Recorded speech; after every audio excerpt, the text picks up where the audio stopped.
नमस्कार। आकाशवाणी जयपुर अजमेर से प्रस्तुत हैं प्रादेशिक समाचार।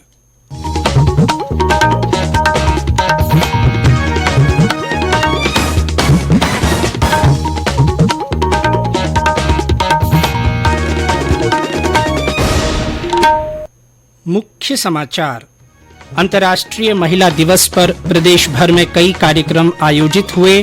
जयपुर में महिला सप्ताह का शुभारंभ। देश के कई भागों में आज भी रंगों का पर्व धुलंडी मनाया गया।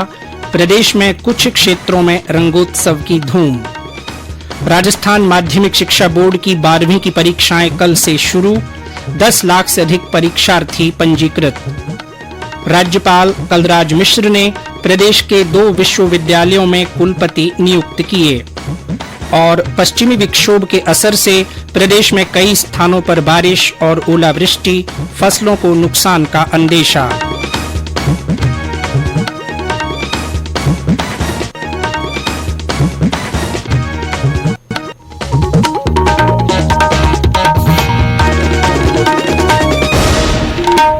समाचारों के साथ मैं जितेंद्र सिंह पूनिया। और अब समाचार विस्तार से।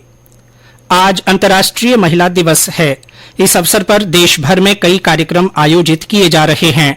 महिलाओं को समानता और जीवन के प्रत्येक क्षेत्र में विकास के अवसर मुहैया कराने के लिए ये दिन मनाया जाता है। प्रधानमंत्री नरेंद्र मोदी ने देश की नारी शक्ति की उपलब्धियों के प्रति कृतज्ञता व्यक्त की है। ट्वीट संदेश में श्री मोदी ने नए भारत के लिए नारी शक्ति के महत्व पर जोर देते हुए कहा है कि देश की प्रगति में महिलाओं की महत्वपूर्ण भूमिका है। उन्होंने कहा कि सरकार महिला सशक्तिकरण के लिए काम करती रहेगी। मुख्यमंत्री अशोक गहलोत ने भी अंतर्राष्ट्रीय महिला दिवस के अवसर पर महिलाओं को शुभकामनाएं दी हैं। श्री गहलोत ने अपने संदेश में कहा कि राज्य सरकार शिक्षा, स्वास्थ्य, रोजगार सहित सभी क्षेत्रों में महिलाओं को समान अवसर उपलब्ध कराने के साथ ही उनकी आर्थिक और सामाजिक प्रगति के लिए प्रतिबद्ध है। इधर प्रदेश में भी विभिन्न संगठनों और संस्थाओं की ओर से महिला दिवस पर विभिन्न कार्यक्रम आयोजित किए जा रहे हैं। इस अवसर पर जयपुर के जवाहर कला केंद्र में राज्य स्तरीय आर्थिक सशक्तिकरण कार्यशाला आयोजित हुई और महिला सप्ताह का शुभारंभ हुआ। कार्यक्रम की अध्यक्षता मुख्य सचिव उषा शर्मा ने की। कार्यक्रम को संबोधित करते हुए महिला और बाल विकास मंत्री ममता भूपेश ने कहा कि सरकार महिलाओं के उत्थान के लिए प्रतिबद्ध है। उन्होंने कहा कि सभी के प्रयास से प्रदेश के लिंगानुपात में सुधार हुआ है। श्रीमती भूपेश ने कहा कि आंगनबाड़ी के तहत बच्चे, किशोरी और धात्री महिलाओं की संख्या पिछले 4 साल में करीब 36 लाख से बढ़कर 48 लाख हो गई है। अंतर्राष्ट्रीय महिला दिवस का आज ही कार्यक्रम हमने शुभारंभ किया है। अगले 7 दिन तक राजस्थान के अंदर विभिन्न कार्यक्रम संपूर्ण प्रदेश के अंदर होंगे और 14 तारीख को हमारा पुनः इसका कार्यक्रम जिसमें हम लोग सालाना पारितोषिक देते हैं, फैसिलिटेट करते हैं हमारी बहनों को जो विशेष कार्य राजस्थान के अंदर करती है। तो 14 तारीख का वो कार्यक्रम हमारा पुनः आएगा। इसके बीच में राजस्थान के अंदर हर आंगनबाड़ी, हर पंचायत में हम लोग कुछ न कुछ विभिन्न प्रकार के कार्यक्रम करेंगे। अंतर्राष्ट्रीय महिला दिवस पर जयपुर के स्वास्थ्य भवन में विचार गोष्ठी का आयोजन किया गया। अलवर में जिला कलेक्टर डॉक्टर जितेंद्र कुमार सोनी की अध्यक्षता में इस अवसर पर इंदिरा महिला शक्ति उद्यम प्रोत्साहन योजना पर बैंकर्स, महिला उद्यमियों, नाबार्ड और राजीविका की सहभागिता से कार्यशाला आयोजित हुई। झुंझुनू में इस अवसर पर आयोजित समारोह में जिला कलेक्टर लक्ष्मण सिंह कुड़ी ने उत्कृष्ट कार्य करने वाली 64 महिलाओं को सम्मानित किया। इस मौके पर महिला स्वयं सहायता समूहों की ओर से प्रदर्शनी भी लगाई गई। करौली में चिकित्सा विभाग की ओर से आयोजित कार्यक्रम में महिला कार्मिकों का सम्मान किया गया। चूरू में कई कार्यक्रम आयोजित किए गए। चूरू महिला मंडल की ओर से महिलाओं के सशक्तिकरण विषय पर संगोष्ठी आयोजित हुई। अजमेर के केंद्रीय रिजर्व पुलिस बल कार्यालय में इस मौके पर विचार गोष्ठी और सम्मान समारोह आयोजित हुआ। अंतर्राष्ट्रीय महिला दिवस के अवसर पर केंद्रीय युवा कार्यक्रम और खेल मंत्रालय इस महीने की 10 से 31 तारीख तक खेलो इंडिया 10 का दम प्रतियोगिता का आयोजन कर रहा है। इस दौरान देश के 10 शहरों में 10 स्पर्धाओं का आयोजन किया जाएगा, जिनमें लगभग 15,000 महिला खिलाड़ी भाग लेंगी। नई दिल्ली के जवाहरलाल नेहरू स्टेडियम में 10 मार्च को होने वाले उद्घाटन समारोह में युवा कार्यक्रम और खेल मंत्री अनुराग सिंह ठाकुर उपस्थित रहेंगे। ये समाचार आकाशवाणी जयपुर अजमेर से प्रसारित किए जा रहे हैं। ₹99 में 1 किलो आम मिले न मिले, मगर वी के साथ ₹99 में 28 दिन की वैलिडिटी और फुल टॉक टाइम जरूर मिलेगा। आज ही जुड़े वी के साथ।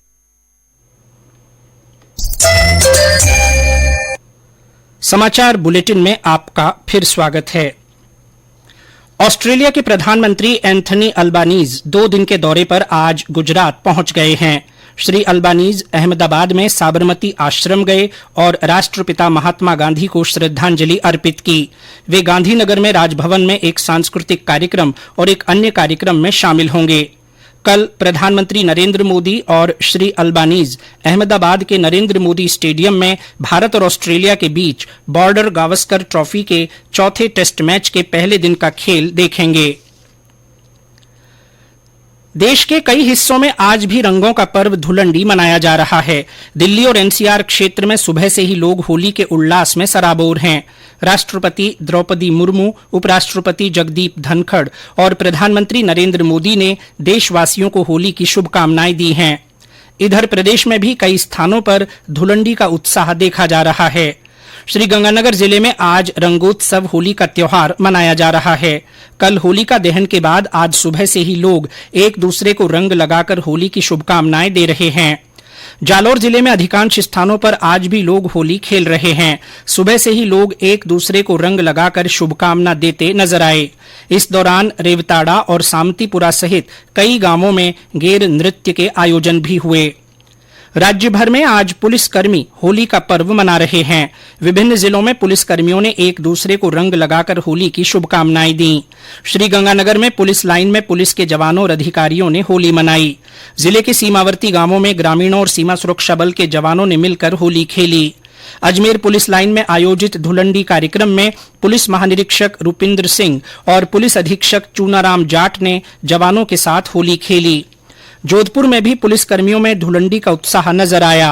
विभिन्न थानों और पुलिस लाइन में पुलिस अधिकारियों और जवानों ने एक दूसरे को रंग लगाकर होली की शुभकामनाएं दी। और ब्यौरा हमारे संवाददाता से। होली के अवसर पर 2 दिनों तक जोधपुर जिले में सुरक्षा और शांति व्यवस्था बनाए रखने के बाद में बुधवार को पुलिस कर्मियों ने होली खेलने का आनंद उठाया। इस मौके पर वरिष्ठ पुलिस कर्मियों के साथ ही अन्य पुलिस कर्मियों ने फिल्मी गीतों पर और होली से जुड़े लोक गीतों पर जम के नृत्य किया और एक दूसरे को गुलाल और रंग लगाकर होली का आनंद उठाया। पुलिस लाइन में सुबह से ही होली का जबरदस्त माहौल देखने को मिला। पुलिस कर्मी रंग गुलाल के साथ होली खेलते नजर आए। थानों में भी फिल्मी गीतों पर और ढोल पर पुलिस कर्मियों ने खूब डांस किया। पुलिसकर्मी दोपहर तक होली खेलते रहे। इसके बाद पुलिस कर्मियों ने आपस में एक साथ खाना खाया। रामेश्वर बेड़ा, आकाशवाणी समाचार, जोधपुर। झुंझुनू में पुलिस लाइन और थानों में पुलिस कर्मियों ने धुलंडी का पर्व मनाया। इस मौके पर पुलिस अधीक्षक मृदुल कछावा और अन्य अधिकारी शामिल हुए। सवाईमाधोपुर, चित्तौड़गढ़, झालावाड़, टोंक, जालौर और दौसा जिले में भी पुलिसकर्मियों ने एक दूसरे को रंग लगाकर होली मनाई। सीकर में पुलिसकर्मियों ने उत्साह से धुलंडी का पर्व मनाया। पुलिस लाइन में आयोजित होली समारोह में पुलिस अधीक्षक करण शर्मा सहित आला अधिकारी मौजूद रहे। 12 जिले के किशनगंज में परंपरागत फूलडोल महोत्सव में बड़ी संख्या में क्षेत्रवासी शामिल हुए। ये महोत्सव पिछले 136 सालों से अनवरत रूप से आयोजित किया जा रहा है। होली के साथ ही कोटा के सांगोद में भी नहाण लोकोत्सव शुरू हुआ। महोत्सव में आज घुघरी का जलसा निकाला गया। नहाण लोक उत्सव का समापन 13 मार्च को खाड़े के बादशाह की सवारी के साथ संपन्न होगा। केंद्रीय जल शक्ति मंत्री गजेंद्र सिंह शेखावत आज 631वें राव महोत्सव के लिए निकलने वाली जोधपुर की प्रसिद्ध राव जी की गेर में शामिल हुए। इससे पहले श्री शेखावत ने जोधपुर में कई गेर कार्यक्रमों में शिरकत की। उन्होंने कहा कि मारवाड़ की होली में गेर की परंपरा का अपना अनूठा स्थान है। पूर्व मुख्यमंत्री वसुंधरा राजे के जन्मदिन पर प्रधानमंत्री नरेंद्र मोदी ने उन्हें ट्वीट कर बधाई दी है। राज्यपाल कलराज मिश्र, लोकसभा अध्यक्ष ओम बिड़ला सहित कई राजनेताओं ने भी श्रीमती राजे को जन्मदिन की शुभकामनाएं दी हैं। राजस्थान माध्यमिक शिक्षा बोर्ड की वर्ष 2023 की 12वीं की परीक्षाएं कल से शुरू होंगी। इसी तरह 10वीं की परीक्षाएं 16 मार्च से प्रारंभ होंगी। अजमेर से हमारे संवाददाता ने बताया कि इन परीक्षाओं के सुचारू संचालन के लिए बोर्ड कार्यालय में केंद्रीय नियंत्रण कक्ष बनाया गया है। सीनियर सेकेंडरी की परीक्षाएं कल से शुरू होंगी, जबकि सेकेंडरी की परीक्षाएं 16 मार्च से शुरू होंगी। 12वीं की परीक्षाएं 12 अप्रैल तक एवं 10वीं की परीक्षाएं 11 अप्रैल तक चलेंगी। दोनों परीक्षाओं में कुल 21,12,206 विद्यार्थी शामिल होंगे। बोर्ड की सचिव मेघना चौधरी ने बताया कि परीक्षाओं के लिए बोर्ड ने राज्य भर में 6,081 परीक्षा केंद्र बनाए हैं। 12वीं की परीक्षा में 10,31,072 तथा 10वीं की परीक्षा में 10,68,383 विद्यार्थी पंजीकृत किए गए हैं। इसी प्रकार वरिष्ठ उपाध्याय की परीक्षा में 5,069 व प्रवेशिका की परीक्षा में 7,142 विद्यार्थी पंजीकृत हैं। उन्होंने बताया कि राज्य में 49 परीक्षा केंद्र संवेदनशील एवं 24 अति संवेदनशील चिन्हित किए गए हैं। श्री ने बताया कि प्रश्न पत्र पुलिस थानों एवं चौकियों में रखे जाएंगे। और माथुर, आकाशवाणी समाचार, अजमेर। राज्य सरकार की ओर से 3 अप्रैल को महावीर जयंती पर अवकाश घोषित किए जाने के कारण बोर्ड ने इस दिन पूर्व घोषित परीक्षा को अब 4 अप्रैल को कराने का निर्णय किया है। राज्यपाल कलराज मिश्र ने आदेश जारी कर 2 विश्वविद्यालयों में कुलपति नियुक्त किए हैं। भरतपुर के महाराजा सूरजमल ब्रिज विश्वविद्यालय में प्रोफेसर रमेश चंद्रा और प्रोफेसर शील सिंधु पांडेय को अलवर के राजऋषि भर्तृहरि मत्स्य विश्वविद्यालय में कुलपति पद पर नियुक्त किया है। आदेश के अनुसार ये नियुक्ति कार्य ग्रहण करने से 3 वर्ष या 70 वर्ष की आयु प्राप्त करने तक जो भी पहले हो के लिए की गई है। पुलवामा शहीदों के परिजनों के समर्थन में आज एक प्रतिनिधि मंडल ने राज्यपाल कलराज मिश्र से मुलाकात की। इस दौरान प्रतिनिधि मंडल ने श्री मिश्र को एक ज्ञापन सौंपा। इस अवसर पर राज्यपाल ने कहा कि देश के लिए सर्वोच्च बलिदान करने वाले सपूतों के परिवारों की देखभाल हम सबका दायित्व है। राज्यपाल ने ज्ञापन पर त्वरित कार्रवाई करने के लिए मुख्यमंत्री अशोक गहलोत को पत्र लिखा है। प्रतिनिधि मंडल में विधानसभा में उपनेता प्रतिपक्ष राजेंद्र राठौड़, विधायक रामलाल शर्मा, अशोक लाहोटी और पूर्व मंत्री अरुण चतुर्वेदी शामिल थे। प्रदेश में पश्चिमी विक्षोभ के सक्रिय होने से आज कई जिलों में हल्की बूंदाबांदी हुई। राजधानी जयपुर सहित सवाईमाधोपुर और भीलवाड़ा में आज सुबह से बादल छाए रहे और हल्की बारिश हुई। बारां में तेज हवा चलने से तापमान में हल्की गिरावट आई है। झालावाड़ जिले में आज दोपहर बाद अचानक मौसम में आए बदलाव से कुछ स्थानों पर बूंदाबांदी हुई। कोटा के धुलेट गांव में तेज बारिश के साथ ओलावृष्टि हुई। वहीं जिले में कई स्थानों पर करीब आधे घंटे तक बारिश हुई। राज्य में इन दिनों बेमौसम बारिश और ओलावृष्टि से कई जिलों में फसलों को नुकसान हुआ है। बारिश और तेज हवा चलने से खेतों में तैयार खड़ी गेहूं, चना और सरसों की फसल को नुकसान का अंदेशा है। मौसम विभाग ने बताया कि आज जयपुर, दौसा, अलवर, भरतपुर, करौली, सवाईमाधोपुर, टोंक, नागौर, अजमेर, राजसमंद, सिरोही, उदयपुर, पाली, कोटा और सीकर सहित कुछ जिलों में हल्की बारिश का पूर्वानुमान है। इस दौरान जयपुर, सीकर और कोटा जिलों में कहीं कहीं ओलावृष्टि की संभावना है। विभाग ने कल से मौजूदा तंत्र का असर समाप्त होने की उम्मीद जताई है। वहीं अगले 4 दिन मौसम शुष्क रहने और अधिकतम तापमान में 2 से 4 डिग्री सेल्सियस बढ़ोतरी होने का भी पूर्वानुमान है। प्रदेश में 2 अलग अलग हादसों में आज 4 लोगों की मौत हो गई। नागौर जिले में नावा के विजयनगर गांव में बिजली का करंट लगने से पिता और पुत्री की मृत्यु हो गई। खेत में काम करते समय ये हादसा हुआ। उधर टोंक जिले के देवली में ईंटों के पिलर के नीचे दबने से 2 बच्चों की मौत हो गई। ये दोनों भाई बहन थे।